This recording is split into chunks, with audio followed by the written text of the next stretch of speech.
First, I'd like to thank the NIQR team. It's quite forward thinking to bring the group together. What would you like to hear about? Would you like to hear about how to get out of trouble? Would you like to hear how bad the trouble is? Would you like to hear how further down the hole we might go? Would you like to hear about the future? What would you like to hear about? The purpose of the next hour is to have an interactive discussion to make sure the best of your views are taken into account, the best views of various people from the panel, from the banking sector, from the technology and analytics sector, from people deep in the automotive parts, whether it's an OEM, whether it's exporters, whether it's folks who do it just like you, sitting here, share their views. So the purpose is to have everybody else speak. And the scene is set. You are going from a $2 trillion economy to a $10 trillion economy. Because India is one of those few bright spots that is growing and growing well. So let's start with the simple thing.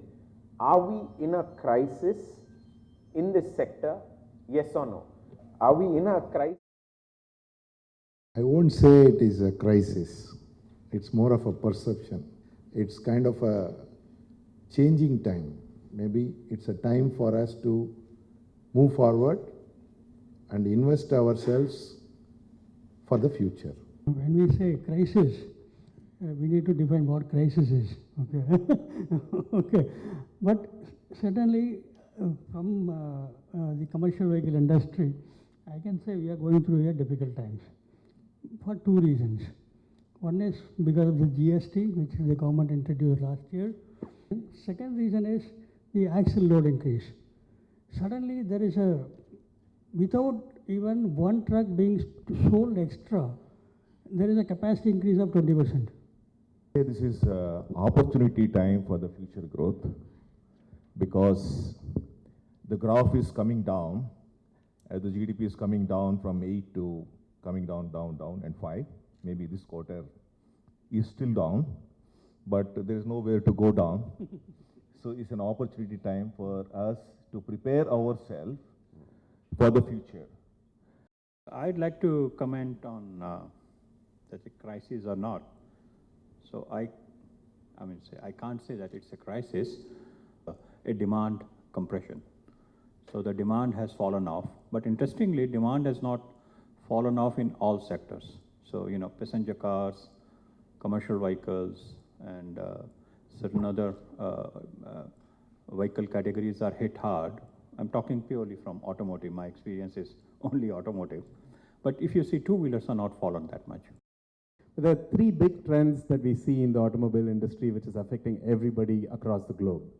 One is ride sharing, which is your Uber or Ola or its equivalent. The second one is autonomous vehicles, which is again picking up in some parts, and it's not yet a big mainstream thing, but it's picking up significantly. And the third is, of course, the electric vehicles. In banking, people think that, again, they are going through tough times, whether it's a PSU banks, private banks, or NBFCs, or any other finance sector.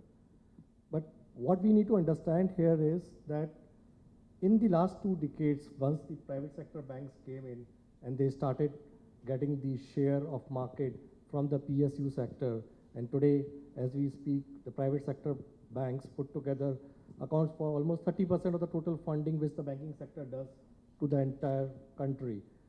See, GST is completely a path-changing decision in the country. Today, MSMEs, I will tell you, have given the OEMs like Leyland, Lucas, whoever it is, a huge amount of cash flow. Because my excise duty and VAT, when we were in the excise regime, we were at 18%. Today, we are paying you 28%. So we are giving you 10% more, and 70% of your input cost is from MSMEs like us. So in fact, your working capital has actually come down on our behalf. So these are some of the things. I mean, just a small. The GST, okay. See, the GST is not because of the money, okay. The turnaround time of the truck, okay. Earlier, in the pre-GST era, okay, the truck from Delhi to Chennai, it takes about 12 days to cross all the tolls, all the RTOs, everything, okay. Today, it only takes 5 days and goes back in 5 days. Okay, so that is cutting down the capacity. Okay.